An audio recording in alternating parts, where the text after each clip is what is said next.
Hello students of standard fourth. आजच्या या व्हिडिओमध्ये आपण EVS 1चा लेसन नंबर 15 माय डिस्ट्रिक्ट माय स्टेट हा शिकणार आहोत. इथे तुम्हाला काय सांगितलेलं आहे, study a big tree in a locality using the following point. मोठं ट्री पाहायचं आहे तुमच्या आजूबाजूचं आणि खाली काही क्वेश्चन दिलेले आहेत, त्याचे आन्सर द्यायचे आहेत. What are the different parts of a tree. झाडाचे वेगवेगळे पार्ट कोणते, तर लीफ, ब्रँच, फ्रूट्स, त्याचं स्टेम, त्याचे रूट्स हे झाडाचे पार्ट झाले. Which of this part are seen on the tree most of the time. म्हणजे यातले कोणते कोणते भाग झाडाला बहुतांशी वेळा दिसतात. फळं बघा सीझन वाईज येतात, बरोबर. रूट्स आपल्याला खालचे काही दिसत नाहीत, पण झाडाची जी पानं आणि फांद्या आहेत हे नेहमी दिसत असतात, बरोबर. Which is the smallest part of tree and what is it attach to. सगळ्यात स्मॉलेस्ट पार्ट हा बघा, ट्रीचा स्मॉलेस्ट पार्ट आहे लीफ, बरोबर. दुसरा प्रश्न तुम्हाला विचारलेला आहे पुढचा. A tree has a many small branches that what are they attach to. म्हणजे झाडाच्या अनेक लहान फांद्या असतात, पण त्या कशाला जोडलेल्या असतात. आणि फिफ्थ क्वेश्चन आहे, how many big branch does the trunk of a tree have. झाडाच्या खोडाला मोठ्या फांद्या किती आहेत. म्हणजे बघा सगळ्यात लहान पार्ट कोणता आहे, लीफ. लीफ कशाला येतं, ब्रँचला. हां बरोबर. आणि ब्रँच कशाला येतात, ह्या झाडाला. मोठ्या झाडाला बऱ्याचशा फांद्या असतात आणि बऱ्याचशा फांद्यांना बरेचसे लीव्ज असतात, बरोबर. हे तुम्हाला का सांगितलेलं आहे पुढे सांगते मी तुम्हाला. To be complete a tree must have several component such as leaves, small branches, big branches, trunk etcetera. म्हणजे झाडाच्या पान हे फांदीला येतं, ब्रँचला येतं, छोट्या फांदीला. छोट्या छोट्या फांद्या एकत्र येऊन मोठी फांदी बनते आणि मोठ्या फांद्या सगळ्या एकत्र येऊन मोठं झाडाचं खोड बनतं, बरोबर. To complete a tree have several components such as leaves, small branch, big branch, trunk, etc.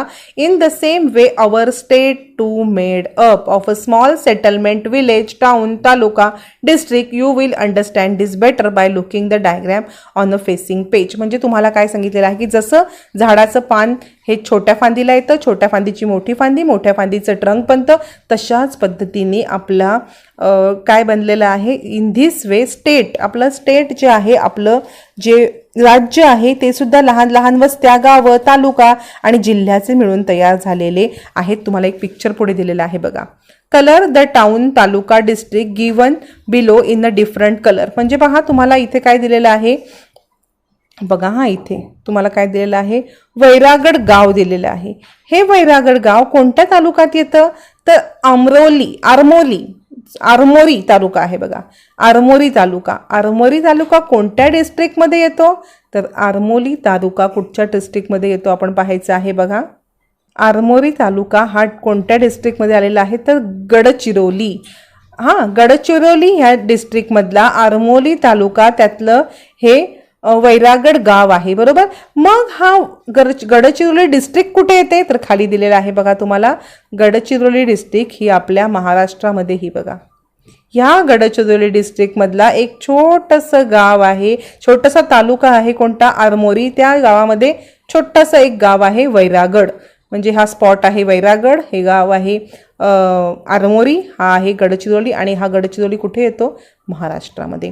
म्हणजे पानापासून फांदीपासून, मोठी फांदीपासून खोड, तसं गावांचा मिळून तालुका, तालुक्याचा मिळून जिल्हा, जिल्ह्याचा मिळून राज्य बनलेलं आहे. एक उदाहरण बघितलं, पण तुम्ही ज्या गावामध्ये राहता ते सुद्धा गाव अशाच पद्धतीने येतं. तुम्ही आता अलिबाग हा तालुका घेतलात, एखादं गाव अलिबाग तालुक्यामध्ये असतं पहा. म्हणजे तुम्ही अलिबाग तालुक्यातील एखादं गाव समजा घेतलं, रेवदंडा हे गाव घेतलं, तर रेवदंडा हे गाव अलिबाग तालुक्यात येतं. अलिबाग तालुका कुठे येतो माहिती आहे का, रायगड जिल्ह्यामध्ये. आणि रायगड जिल्हा कुठे येतो, तर हा महाराष्ट्रामध्ये. असे अनेक गावं असतील. पुण्यामधलं एखादं गाव घेतलं तर त्या गावामधलं तालुक्यात ते कुशामध्ये असणार पुणे. असे वेगवेगळ्या ठिकाणचे गावं, त्यांचा अनेक गावांचा मिळून तालुका बनतो, अनेक तालुक्यांचा मिळून डिस्ट्रिक्ट बनते आणि अनेक या डिस्ट्रिक्टचं बनून काय बनतं, आपलं महाराष्ट्र स्टेट बनलेलं आहे, म्हणजे राज्य बनतं.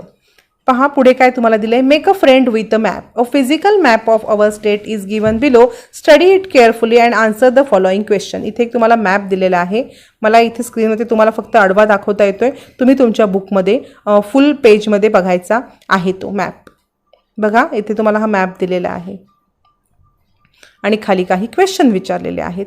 What is the name of a mountain that spread from north south in our state. म्हणजे नॉर्थ साऊथला कोणत्या माउंटन आहेत हे पाहायचं आहे आपल्याला. पहा काय विचारलेलं आहे आपल्याला की राज्यामध्ये उत्तर दक्षिण म्हणजे नॉर्थ साऊथ इथे कोणता माउंटन स्प्रेड झालेले आहेत किंवा कोणती पर्वतरांग आहे. तर ह्याचं आन्सर आहे सह्याद्री. सह्याद्री ही पर्वतरांग आहे. तुम्ही हे नीट ऑब्झर्व करा. इथे मला तुम्हाला आडवं असल्यामुळे दाखवण्यासाठी प्रॉब्लेम येऊ शकतो, पण ही जी नॉर्थ साऊथला आहे ही आहे सह्याद्री रांग. तुम्ही नीट ऑब्झर्व करा. आहे सेकंड क्वेश्चन आहे what is the name given to the region of a west of this mountain. म्हणजे या पर्वताच्या पश्चिमेच्या जमिनीला काय भाग नाव देण्यात आलेलं आहे. तर बघा सह्याद्री माउंटनच्या इथे जो आहे तो कोकण, हा पूर्ण कोकण किनारपट्टी. पहा ही सह्याद्री माउंटनच्या इथे मी तुम्हाला दाखवते ही आहे कोकण किनारपट्टी. ह्या रिजनला नाव काय दिलेलं आहे कोकण किनारपट्टी. पुढे पहा थर्ड क्वेश्चन आहे on the shores of a sea does this region lie. म्हणजे हा भाग कोणत्या समुद्राशी जोडलेला आहे. हा भाग अरेबियन सीला जोडलेला आहे. हा बघा अरेबियन सी दिसतोय तुम्हाला इथे. हा भाग कुठे जोडलेला आहे अरेबियन सीला. कोकण किनारपट्टी ह्या सह्याद्रीच्या आहे अरेबियन किनारपट्टीला अरेबियन सीला जोडलेल्या आहे. फोर्थ आहे which is the area to the east of the Sahyadri mountain called. म्हणजे सह्याद्री पर्वताच्या पूर्वेकडील भागाला काय म्हणतात. तर area to the east of the Sahyadri is called Maharashtra plateau. काय म्हणतात त्याला महाराष्ट्र प्लॅट्यू. हे बघा हा पूर्ण महाराष्ट्र प्लॅट्यू बघा इथे तुम्हाला दिलेला आहे. आता पुढचा क्वेश्चन बघूया. What is the name of mountain in the north part of the state. म्हणजे आपल्या महाराष्ट्र स्टेटच्या उत्तरेला असलेल्या पर्वताचं नाव काय आहे. तर the name of the mountain in the north part of the state is Satpura mountain. बघा सातपुडा माउंटन. तुम्ही नीट ऑब्झर्व करा. मला इथे दाखवण्यासाठी सगळ्याच गोष्टी तुम्हाला हे आडवं असल्यामुळे प्रॉब्लेम येतोय. तुम्ही सातपुडा माउंटन हे बघा इथे तुमच्या ह्याच्यात परत एकदा दाखव बघा सातपुडा माउंटन कोणता आहे उत्तरेला सातपुडा माउंटन. नेक्स्ट क्वेश्चन आहे which is the river in our state which flow from east to west. म्हणजे ईस्ट टू वेस्ट पासून वाहणारी रिव्हर कोणती.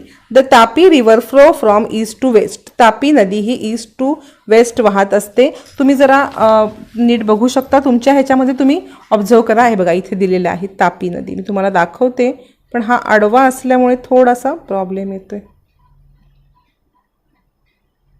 ही पहा इथे तापी नदी दिलेली आहे रिव्हर तापी. ही ईस्ट टू वेस्ट वाहते. पुढे तुम्हाला विचारले write the names of two river which flow from north west and south east. म्हणजे नॉर्थ वेस्ट आणि साऊथ वेस्ट अशा फ्लो करणाऱ्या दोन नद्यांची नावं सांगितलेली आहेत. सगळ्यात पहिले बघा river flow from north west to south west. म्हणजे नॉर्थ वेस्टकडून साऊथ वेस्टकडे जाणाऱ्या दोन नद्या सांगायच्या आहेत गोदावरी आणि भीमा.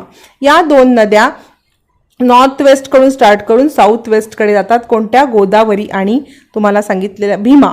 तुमच्या ह्याच्यामध्ये जरा बघू शकता. हे बघा इथे भीमा नदी दाखवते मी तुम्हाला अहमदनगरच्या इथे. हे बघा इथे थोडं दाखवायला प्रॉब्लेम होतोय. भीमा नदी बरोबर. आणि दुसरी कुठची आपल्याला सांगितलेली आहे गोदावरी. तुम्ही शोधायचं आहे त्याच्यामध्ये तुमच्या पुस्तकामध्ये तुम्ही गोदावरी नदी शोधा.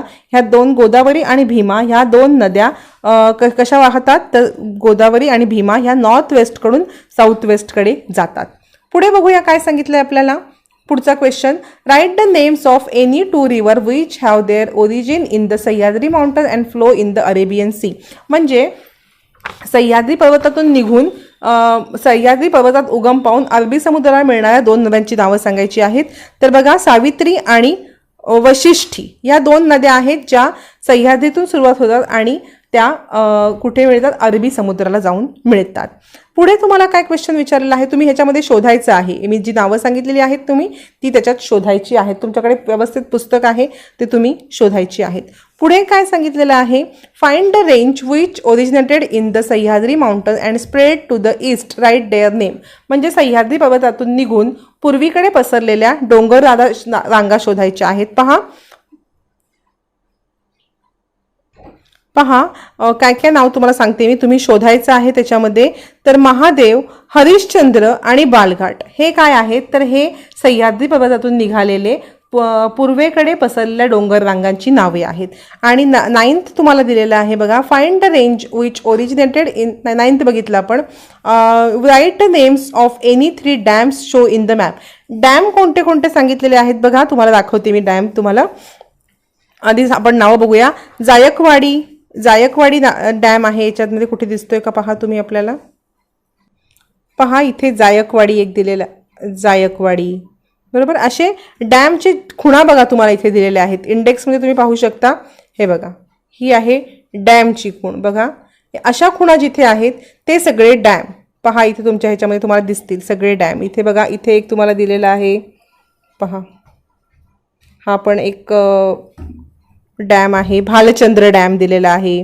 उजनी डॅम आहे बघा, इथे कुठेतरी दिसतोय तुम्हाला उजनी डॅम. अशा ज्या खुणा केलेल्या आहेत, इथे एक आहे बघा, हा बघा उजनी डॅम. अशा ज्या खुणा केलेल्या दिसत आहेत, हे अशी एक ब्ल्यू कलरची, ते सगळे डॅम आहेत. तुम्ही सर्च करायचे आहेत, इंडेक्समध्ये जे दिलेलं आहे त्याच्यावरती पाहू शकता. कोणते कोणते डॅम बघितले, उजनी, जायकवाडी. आपण अजून कोणता डॅम बघितला, भंडारदरा बघितला. असे वेगवेगळे डॅम आहेत बघा. आता पुढचा क्वेश्चन विचारलाय, which river are those dam built on. म्हणजे river on which the dam built, Godavari, Purna, ह्या नद्यांवरती डॅम बांधण्यात आलेले आहेत. आणि शेवटचा क्वेश्चन आहे, name the important ghat in the Sahyadri mountain. Sahyadri माउंटनमधले इम्पॉर्टंट घाट तुम्हाला विचारलेले आहेत बघा. इथे तामिणी घाट दिलेला, घाटाचे पहिले चिन्ह बघा कसं आहे ते. इंडेक्समध्ये तुम्ही इंडेक्स पहा, हे बघा घाट बरोबर. घाटाचे कोणते चिन्ह दिलेले आहेत इथे बघा, तुम्हाला दिसत आहेत घाट. तुमच्या पुस्तकामध्ये तुम्ही बघू शकता बघा. तामिणी घाट आहे, हा बघा तामिणी घाट, बोर घाट, थळ घाट. इथे हे असे घाटाचे चिन्ह दिलेले आहेत बघा. हे सगळे घाटाचे नावं तुम्ही लिहायची आहेत. पहा इथे आपण 12 क्वेश्चन झाले. पुढे तुम्हाला काय सांगितलंय, do you know Mumbai is a capital of Maharashtra state, Nagpur is a second capital. Maharashtra स्टेटचं मुंबई हे एक कॅपिटल आणि सेकंड कॅपिटल नागपूर हे आहे. माहिती होतं का तुम्हाला. इथे नवीन माहिती तुम्हाला मिळेल बघा. According to its physical feature Maharashtra is divide into 3 region. 3 रिजनमध्ये महाराष्ट्र डिवाइड झालेला आहे. कोस्टल रिजन, माउंटन रिजन आणि प्लॅटू रिजन. म्हणजे किनारपट्टी, पर्वत. The Godavari river is the longest river in Maharashtra. महाराष्ट्रामध्ये सगळ्यात मोठी नदी आहे गोदावरी. नंतर सातपुडा माउंटन, मगाशी आपण बघितलं ना, Satpura mountain is in the northern part of Maharashtra. The highest peak in the Satpura mountain is. आपल्याला काय सांगितलेलं आहे की महाराष्ट्राच्या उत्तर भागात सातपुडा पर्वतरांगा आहे, त्या सगळ्यात उंच आहे. आणि त्या पर्वत रांगामधला Astambha the Satpura mountain is Astambha. Highest peak कोणता आहे, Astambha. The Sahyadri mountains are also called the western ghat Kalsubai सुद्धा म्हटलं जातं. आणि हे in this mountain is the highest peak of Maharashtra. Kalsubai हे सगळ्यात उंच शिखर आहे. The Arabian sea is to the west of the state. म्हणजे आपल्या स्टेटच्या बाजूला एका अरेबियन सी आहे. Can you tell. पहा, कॅन यू टेलमध्ये आपल्याला सांगितलं आहे की regions of high, moderate and low rainfall. म्हणजे इथे साईडला एक आपल्याला मॅप दिलेला आहे बघा. याच्यामध्ये तुम्हाला पावसाचे हे दिलेले आहेत पहा. तुम्हाला सांगितलेलं आहे जास्त पाऊस कुठे पडतो, कमी पाऊस. इथे इंडेक्स पहा तुम्ही. इथे बघा जे डार्क आहेत, तुम्हाला एक दाखवते मी बघा. जे रिजन्स ऑफ हेवी रेनफॉल आहेत ते डार्क ह्याने दाखवलेले आहेत. रिजन्स ऑफ मॉडरेट म्हणजे मीडियम जे रेनफॉल आहेत ते थोडेसे लाईट आहेत. आणि एकदम लाईट आहेत जे लो रेनफॉल आहेत ते एकदम लाईट दाखवलेले आहेत. हे इथे तुम्हाला दिलेले आहेत पहा. आणि काय सांगितले तुम्हाला याच्यामध्ये, regions of high, moderate and low rainfall are shown on the map given here. Rainfall has an effect on agriculture. A table is given on the next page. It shows the crop grown in the region of high, moderate and low rainfall. Carry out the following activity based on the map and the table. म्हणजे तुम्हाला काय सांगितलेलं आहे की इथे आपल्याला जास्त पावसाचे प्रदेश, मध्यम पावसाचे प्रदेश आणि कमी पावसाचे प्रदेश दिलेले आहेत. बघा कोणते कोणते आहेत तिथे ऑब्झर्व करा. बघा इथे डार्क आहे म्हणजे हे पालघर, ठाणे, रायगड, रत्नागिरी. पहा हे सगळे खूप पावसाचे आहेत. तसंच इथं गडचिरोली, चंद्रपूर, भंडारा, गोंदिया हे सगळे जास्त पावसाचे. आणि मधले आहेत हे बघा, हे औरंगाबाद, जालना, बीड, लातूर, नांदेड याच्यामध्ये मीडियम मॉडरेट पाऊस आहे, मध्यम पाऊस आहे. आणि हे जे धुळे, अहमदनगर, पुणे, पुण्याचा काही भाग, सोलापूरचा काही भाग, हे जे रिजन्स आहेत इथे खूप अत्यंत कमी प्रमाणात पाऊस पडतो. पुढच्या पेजवर तुम्हाला सांगितलेलं आहे की ह्या पावसावरून कमी, जास्त आणि मध्यम या पावसावरून पिकांचे कोणते प्रकार पडतात ते तुम्हाला सांगितलं आहे बघा. Look at the map of a rainfall given on a previous page and the table of a crop given below. Find out which crop will grow in which region of Maharashtra. A map with an index is given below. On the map show the distribution of crop according to rainfall. इथे बघा पावसानुसार कोणते कोणते पिकं घेतली जातात हे तुम्हाला दिलेलं आहे. हाय पाऊस म्हणजे जिथे जास्त पाऊस आहे तिथे काय घेतलं जातं, राईस. मग आता जास्त पाऊस आपण कुठे बघितला हे पहा, ह्या रिजनमध्ये आपण जास्त पाऊस बघितला. मग राईस कुठे कुठे घेतलं जाणार आहे पहा, हे बघा. पालघर, थांबा आधी आपण ह्याला, पालघर, ठाणे, रत्नागिरी, सिंधुदुर्ग इथे सगळीकडे जास्त पाऊस. तसंच हे झालं. आता इकडे बघा, इथे पण तुम्हाला दाखवलेलं आहे गोंदिया, भंडारा, चंद्रपूर आणि गडचिरोली हे सगळ्या भागात जास्त पाऊस आहे. इथे पालघर, ठाणे हे इकडे सगळं. आणि इथे काय घेतलं जातं, भात घेतलं जातं. कोणतं पीक, राईस. म्हणजे इथे जास्त पावसाच्या इथे राईस हे पीक घेतलं जातं, बरोबर. आता आपण बघणार आहोत मीडियम पाऊस, जिथे मॉडरेट असतो. मीडियम ज्वार, तूर आणि सोयाबीन. मग आपण आधी आपण मीडियम सोडून हे लो बघूया. लो मध्ये काय घेतलं जातं, ज्वार, बाजरा आणि मॉथ बीन्स. लो कुठे कुठे आहे बघा, इथे आपण पाहिलेलं आहे. लो मध्ये धुळे येतं, नाशिकचा काही पार्ट, अहमदनगर आणि पुण्याचा काही भाग इथे आलेला आहे. तसंच सातारा, सांगली, सोलापूर. तुम्ही मागच्या ह्याच्यात बघा, हा पार्टमध्ये कोणतं पीक घेतलं जाईल तर ज्वारी, बाजरी आणि मटकी हे पीक, बरोबर. इकडे आपण बघितलं, इथे आपल्याला काय पाहण्यात आलेलं आहे, राईस. आणि मग उरलेला जो भाग आहे इथे ज्वारी, तूर आणि सोयाबीन हे घेतले जातात. बघा इथे ज्वार, तूर आणि सोयाबीन हे मीडियममध्ये घेतले जातात. लोमध्ये ज्वार, बाजरा आणि मॉथ बीन्स आणि राईस. म्हणजे इथे पहा तुम्ही, इथे जिथे तुम्हाला हे डार्क रेड हे ब्लू दिसतंय इथे राईस घेतला जातो. हे एकदम लाईट ब्लू आहे, इथे ज्वारी, बाजरी आणि मटकी घेतली जाते. आणि ह्या उरलेल्या पूर्ण भागामध्ये ज्वारी, तूर आणि सोयाबीनचं पीक घेतलं जातं. हे तुम्हाला इथे दाखवायचं आहे, तुम्ही तुमच्या ह्याच्यामध्ये दाखवायचं आहे. हे बघा इथे तुम्हाला दिलेलं आहे, इंडेक्स दिलेली आहे की राईस कुठे, ज्वार कुठे, म्हणजे त्याचं चिन्ह कोणतं हे चिन्ह. आता इथे बघा राईस आहे, राईस तुम्हाला रेड कलरचे गोल दाखवलेले आहेत, बरोबर. तर मग तुम्ही जिथे राईस येतो ते एक तुम्हाला करून दाखव. पहा राईसला जे हे दिलेलं आहे तर रत्नागिरीमध्ये राईस येतो, मग तुम्ही असे गोल काढून ते दाखवायचं आहे. सिंधुदुर्गमध्ये राईस येतो, बरोबर. आणि ज्वार काढायचं असेल तर येल्लो कलरचं तुम्ही हे दाखवा, म्हणजे जिथे इथे ज्वार होते तिथे तुम्ही येल्लो कलरचे त्रिकोण करायचे आहेत तुमच्या पुस्तकामध्ये.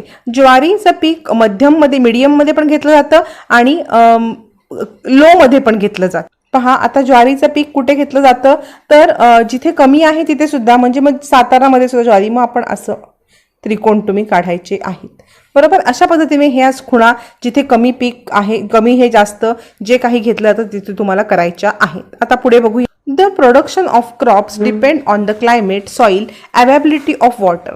म्हणजे कोणतं पीक कुठे होतं हे कशावर डिपेंड असतं तर तिथलं हवामान कसं आहे, तिथली सॉईल कशी आहे, तिथलं क्लायमेट कसं आहे आणि पाण्याची उपलब्धता किती आहे याच्यावरती तिथलं पीक ठरलं जातं. Different regions of Maharashtra get different available of rainfall. आपण मगाशीच बघितलं की महाराष्ट्रातल्या प्रत्येक 3 भाग झालेले आहेत, जास्त पाऊस, मध्यम पाऊस आणि कमी पाऊस. त्याच्यानुसार तिथले पीक घेतले जातात. As a result there is variety of crop grown.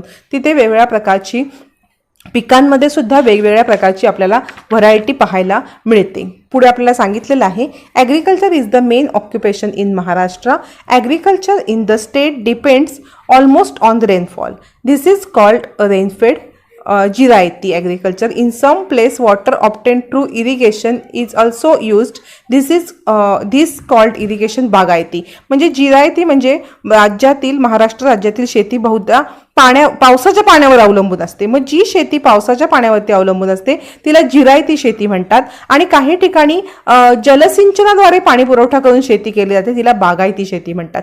पावसाच्या पाण्यावरची जिरायती आणि अवेलेबल वॉटर आहे ते सप्लाय करून जी शेती केली जाते तिला बागायती शेती म्हणतात. अशी 2 प्रकारची शेती केली जाते. तसंच अजून 2 प्रकार शेतीमध्ये कशा पडतात बघा. हे बघितले आपण पावसाचं पाणी यूज करण्यावरून पडणारे प्रकार. आणि दुसरे, the agriculture region that fall during the monsoon period is called kharif season and one that fall during the winter is called rabi season. म्हणजे पावसाळ्यामध्ये होणाऱ्या शेतीच्या हंगामाला खरीप हंगाम म्हणतात, खरीप सीझन. आणि हिवाळ्यामध्ये जी शेती केली जाते त्या हंगामाला रब्बी हंगाम असे म्हणतात. कॅन यू टेलमध्ये तुम्हाला पुढे सांगितले, study the map and complete the given activities. Map दिलेला आहे आणि तुम्हाला ॲक्टिव्हिटीज कंप्लीट करायला सांगितलेलं आहे. सगळ्यात पहिलं मॅपची तुम्ही इंडेक्स पाहणार आहात. पहा, मँगोसाठी कोणतं हे दिलेलं आहे, चिक्कू, बनाना, ऑरेंज, कॅश्यूनट, ग्रेप्स, कोकोनट, बिटलनट. बिटलनट म्हणजे सुपारी, शुगरकेन, कॉटन, टर्मरिक, व्हेजिटेबल्स आणि ओनियन. ह्याचे प्रत्येकाचे तुम्हाला इथे सिम्बॉल दिलेले आहेत. आणि हे सिम्बॉल जिथे असतील तिथे, तर मँगोचा जिथे सिम्बॉल असेल तिथे मँगो पिकतो असं तुम्हाला सांगितलेलं आहे. आणि ह्याच्यावरती नीट ऑब्झर्व करायचे आणि क्वेश्चनचे आन्सर द्यायचे. काय विचारले, underline the name of district which grow grapes. Grapes, मग आता ग्रेप्सचं तुम्ही सगळ्यात पहिला सिम्बॉल कसा आहे बघा. आता इथे हा सिम्बॉल कुठे दिसतोय तो पाहायचा आहे. बघा, खूप ठिकाणी सिम्बॉल हा दिसतोय. नाशिकमध्ये ग्रेप्स दिसत आहेत, बरोबर.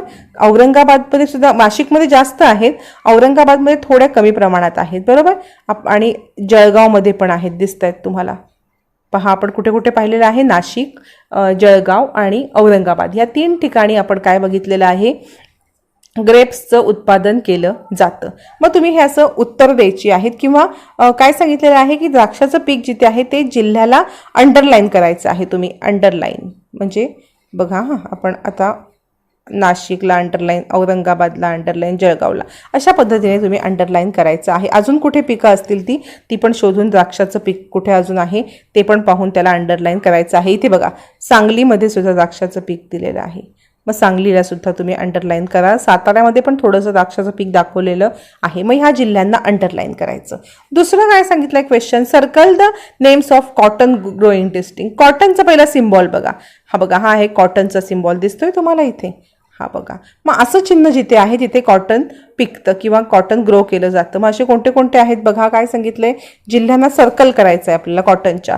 कोणता कोणता आहे, जालना, औरंगाबाद, जळगाव, धुळे, हिंगोली, वाशिम, यवतमाळ, अमरावती, अकोला, बुलढाणा, बीड, वर्धा, नागपूर, चंद्रपूर, नांदेड, या सगळ्या ह्याच्यामध्ये कापूस पिकतो. त्याला तुम्ही अंडरलाईन किंवा सर्कल करायचा आहे. थर्ड विचारलंय, circle the symbol of crops growing in Thane and write their name in your notebook. ठाण्यामध्ये कोणते क्रॉप्स होतात बघा. हां, आता ठाण्यामध्ये तुम्हाला, ठाणे जिल्ह्यामध्ये तुम्हाला या मॅपमध्ये तरी कोणताही म्हणजे ठाण्यामध्ये कोणतंही पीक तुम्हाला दाखवलेलं नाही आहे बघा. ठाण्यामध्ये कोणतंही पीक दाखवलेलं नाही आहे तुमच्या मॅपमध्ये. पुढचा क्वेश्चन काय विचारलेला आहे, in which district coconut and important crop, write their name in your notebook. म्हणजे नारळाचं पीक कोणत्या जिल्ह्यात जास्त आहे. नारळाचा पहिला कोकोनटचा सिम्बॉल बघा, हा बघा कोकोनटचं ट्री आहे काढलेला, हा त्याचा सिम्बॉल. मग हा सिम्बॉल कुठे कुठे दिसतोय तो आपण पाहणार आहोत. पहा इथे बघा, सगळ्या कोस्टल रिजन म्हणजे समुद्र किनारपट्टीच्या ठिकाणी बघा, इथे सगळे तुम्हाला नारळ दिसत आहेत. रायगड, रत्नागिरी, सिंधुदुर्ग, बरोबर. इथे सगळीकडे नारळाचं पीक घेतलं जातं भरपूर प्रमाणात. पुढचा क्वेश्चन तुम्हाला काय विचारलेला आहे, find the district which grow orange crop, colour them using a different colour. ऑरेंजचं सिम्बॉल बघा, ऑरेंज काढलेलं आहे इथे. आता हे ऑरेंज तुम्हाला कुठे दिसतंय, सगळ्यात जास्त ऑरेंज कुठे दिसत आहेत, तर हे बघा, ऑरेंज नागपूरला आहेत, नंतर अमरावतीला थोड्याफार प्रमाण आहेत, यवतमाळला थोडीशी आहेत आणि वर्धाला आहेत. अशा ह्या ठिकाणी ऑरेंजचं पीक घेतलं जातं आणि ते तुम्हाला जिल्हे रंगवायचे आहेत. तुम्ही वेगवेगळ्या कलरनी हे सगळे जिल्हे रंगवायचे आहेत. कोणते? अमरावती, अकोला, यवतमाळ, वर्धा आणि नागपूर हे 5 जिल्हे तुम्ही कलर करायचे आहेत. पुढे पहा, तुम्हाला काय सांगितलेलं आहे? All the crops shown above are based on irrigation. Their distribution is influenced by the climate and soil. They are also known as commercial or cash crop. Chemical fertiliser and pesticides are use for these crops. म्हणजे ही सगळी जी पिकं आहेत ही पाऊस कधी कसा पडतो किंवा हवामान कसं आहे, सॉईल कशी आहे याच्यावरती ही पिकं घेतली जातात. या पिकांसाठी रासायनिक खतेसुद्धा वापरली जातात. Always remember the use of chemical pesticide and fertilisers to increase the yield of crop has risen. However, this result in greater soil pollution. We should use chemical fertilizers sparingly. Organic fertilizers should be used more. In this way, we will be able to prevent harm to the environment. म्हणजे chemical fertiliser use आपण करतो, त्याच्यामुळे का करतो use? भरपूर प्रमाणात पीक येण्यासाठी chemical fertiliser use केलं जातं. पण केमिकल फर्टिलायझर यूज करणं हे सॉईलच्या ह्याच्यासाठी चांगलं नाही आहे. मातीची सुपीकता कमी होते, त्यामुळे ऑर्गॅनिक फर्टिलायझर जास्तीत जास्त यूज करायचं आहे. ट्राय धिसमध्ये तुम्हाला काय सांगितले? Visit a farm, make a list of various crop grown there in a different season. एका फार्मला भेट द्यायची आहे आणि तुम्ही विविध प्रकारचे कोणते कोणती पिकं घेतात त्याचं एक लिस्ट बनवायची आहे. Discuss with the farmer the various means of irrigation available on the farm. फार्मरसोबत डिस्कस करायचं आहे की जलसिंचन पाणी कोणत्या पद्धतीने झाडांना दिलं जातं याच्या संदर्भात. Find out which factor affect farming. त्यांना विचारायचं आहे की शेती करण्यासाठी कोणते तुम्हाला फॅक्टर्स आहेत, कोणते घटक आहेत जे कारणीभूत ठरतात. हे सगळे प्रश्न तुम्ही विचारायचे आहेत आणि हा तुमचा एक प्रोजेक्टच असेल, तुम्हाला करून पहामध्ये ट्राय धिसमध्ये सांगितलेलं आहे. You will realise the several different crop are gone in one field. Availability of water essential for farming. म्हणजे आपल्या एक लक्षात येईल की एका ह्याच्यामध्ये एकाच प्रकारचं क्रॉप घेतलं जात नाही, तर वेगवेगळे क्रॉप्स घेतले जातात पाण्याच्या उपलब्धतेनुसार. म्हणजे पाण्याची उपलब्धता जशी असेल तशा प्रकारची पिकं घेतली जातात. Use your brain power. The administrative division of our state are given below. Observe them and color these regions in the different color in the map given below. आपल्याला बघा काय दिलेले आहेत. हे तुम्हाला काही भाग दिलेले आहेत, त्याचे निरीक्षण करून राज्याच्या हे नकाशामध्ये हे विभाग वेगवेगळ्या रंगाने तुम्हाला रंगवायचे आहेत. तुम्हाला कोणता हा भाग कोणता असू शकेल हे तुम्हाला सांगायचं आहे. आता सगळ्यात पहिला हा भाग बघा. हा भाग कुठे आहे? हा बघा, पालघर, ठाणे, रायगड, रत्नागिरी, सिंधुदुर्ग हा भाग आहे. हा तुम्ही कलर करायचा आहे वेगवेगळ्या कलरने. जो कलर इथे दिलेला आहे त्याच कलरने, तुम्ही पिंक दिलाय तर पिंकने कलर करायचा आहे.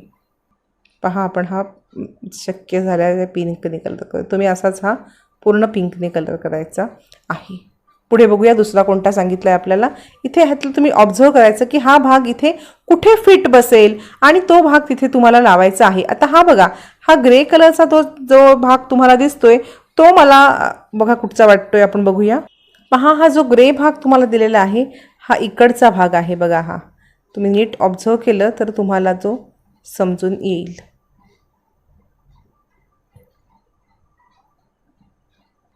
पहा, ग्रे नाही, हा येल्लो जो भाग आहे बघा, हा येल्लो पार्ट दिलेला आहे. तो येल्लो पार्ट हा बघा इथे आहे, इथे फिट बसेल बघा. तुम्ही नीट ऑब्झर्व केलं तर तुम्हाला समजेल. हा येल्लो पार्ट हा इथला आहे. हा बघा, दिसतंय तुम्हाला? हा येल्लो पार्ट इथे तुम्ही येल्लो कलर करायचा आहे. अशाच पद्धतीने हे बाकीचे पार्ट कुठे बसतात फिट. हे बघा, ही बॉर्डर जी दिलेली आहे ही बॉर्डर आपल्या महाराष्ट्र स्टेटची बॉर्डर आहे. मग हे असे पार्ट कुठे फिट होतात हे तुमच्या ह्याच्यामध्ये तुम्ही कलर करायचे आहेत आणि व्यवस्थितपणे. मग ह्याच्यात मी 2 पार्ट दाखवलेले आहेत, उरलेले 3 पार्ट तुम्ही दाखवायचे आहेत. अजून एक पार्ट मी तुम्हाला दाखवते. पहा, इथे तुम्हाला हा जो पार्ट दिलेला आहे बघा, हा पार्ट कुठचा आहे माहिती आहे? हा बघा, इथे ऑब्झर्व केलं तर तुम्हाला समजेल. हा बघा,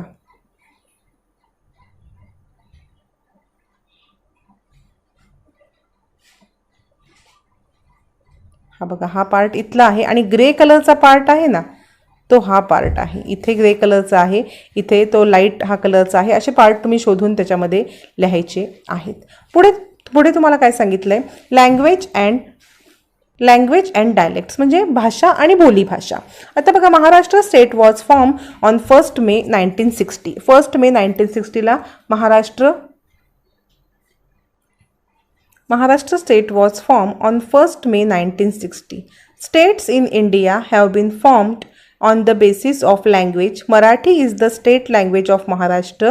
In Maharashtra, there is similarities as well as diversities in language. The pronunciation of Marathi varies in different regions. We see a variety in the dialects that are spoken. We should welcome this diversity. Maharashtra राज्याची निर्मिती 1 May 1960 साली झाली आणि महाराष्ट्र राज्याची निर्मिती भाषांच्या आधारावर झाली.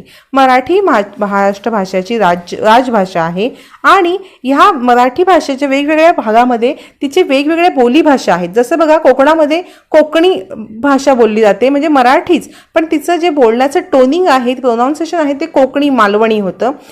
विदर्भामध्ये वऱ्हाडी भाषा बोलली जाते म्हणजे मराठीच, पण तिला टोनिंग वऱ्हाडी भाषेचं असतं. आणि खानदेशामध्ये अहिरणी खानदेशी भाषा बोलली जाते, मराठीच भाषा ही असते.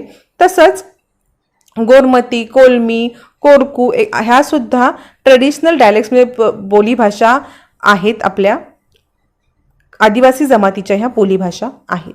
इथे बघा, हे बोलीभाषा म्हणजे काय, तर भाषा ही सगळ्यांची मराठीच, पण त्या मराठी भाषेला एक टोनिंग वेगळं येतं. कोकणात गेलं तर वेगळं असं टोनिंग, असं थोडंसं नाकामध्ये बोललं जातं, कोकणी भाषा. वऱ्हाडी भाषेचं वेगळं, मराठीच, पण तिला काही शब्द त्याच्यामधले, अहिरणी भाषेमधले काही शब्द हे थोडेसे वेगळे असतात. बाकी भाषा ही मराठीच असते, त्याला म्हणायचं बोलीभाषा. पहा, कॅन यू टेलमध्ये तुम्हाला विचारले, we find variety in the festival of our state according to different traditional. Everyone celebrate Diwali, Dussehra, Christmas, Eid etcetera. In the Konkan region festival such as Narali Purnima, Holi, Ganesh festival are mainly celebrated in the plateau region. म्हणजे बघा, आपल्या राज्यात परंपरेनुसार सण उत्सवात सुद्धा विविधता आढळते. दिवाळी, दसरा, ख्रिसमस इत्यादी सगळेजण साजरे करतात. कोकणामध्ये नारळी पौर्णिमा, होळी आणि गणेश उत्सव हे साजरे करतात. तर in the plateau region people celebrate festival such as Dussehra, Diwali and Bailpola on a big scale. म्हणजे जर आपण प्लॅटू रिजन म्हणजे पठारी प्रदेशात गेलो तर दसरा, दिवाळी आणि बैलपोळा हे मोठ्या उत्सवात साजरे केले जातात. We celebrate our national festival 15 August and 26 January all over the country with great enthusiasm. म्हणजे 15 ऑगस्ट आणि 26 जानेवारी हे 2 राष्ट्रीय सण आहेत, ते आपण खूप उत्साहात साजरे करतो. इथे काही सण दिलेले आहेत, बैलपोळा, इथे ईद, दिवाळी, अजून पिक्चर दाखवते तुम्हाला मी खाली, क्रिसमस, इथे गणपती, अशा पद्धतीचे विविध सण आपण आपल्या महाराष्ट्रात साजरे करतो. पहा, व्हॉट्स द सोल्युशन मध्ये तुम्हाला विचारले, Sudhir and Swapnil have come to your town. They wish to take home a famous food item from your district. Which food item will you give them. म्हणजे सुधीर, स्वप्नील हे तुमच्या गावात आलेले आहेत आणि तुमच्या जिल्ह्यात प्रसिद्ध असणारा खाद्यपदार्थ कोणता. तर प्रत्येकजण कोणत्या जिल्ह्यात राहतो तिथे एखादा खाद्यपदार्थ जर प्रसिद्ध असेल किंवा एखाद्या गावातला एखाद्या दुकानातला एखादा खाद्यपदार्थ फेमस असतो तर तो आपल्याला सगळ्यांना माहिती असतो की इथे हे छान मिळतं, मग आपण त्यांना ते देणार आहोत. प्रत्येकाचा खाद्यपदार्थ वेगळा येणार आहे. Use your brain power. Are village, town, cities, taluka, district, state and countries manmade or naturally form. म्हणजे हे सगळे माणसाने बनवलेत की आपोआप झालेत. तर हे आपोआप झालेले नाही आहेत. एक आराखडा आखला गेला आणि त्याच्यावरती प्रत्येकाचं क्षेत्र डिस्ट्रीब्यूट केलं गेलं आणि आराखडा झाल्यावरती मॅपवरती हे आलेले आहेत. पूर्वांपार चालू आहेत पण ते माणसानेच तयार केलेले आहेत. पुढे इथे आपला लेसन कंप्लीट झालेला आहे. What we have learn. काय शिकलो आपण ह्याच्यामध्ये. The physical setup of our state. आपल्या प्राकृतिक रचना बघितलेली आहे. Variety in crops according to climate, soil and availability of water. क्रॉप्समध्ये विविध प्रकारची व्हरायटी बघितलेली आहे आपण. कशामुळे असते ही, तर आपल्याला पाऊस किती पडतो याच्यावरती ही व्हरायटी अवलंबून असते. The state language Marathi and it's different dialects. म्हणजे आपली राजभाषा मराठी आहे आणि बोलीभाषा ही मराठीच्या विविध बोलीभाषा आहेत. Variety in celebration and festival. म्हणजे सण उत्सवातली विविधता सुद्धा आपण पाहिलेली आहे.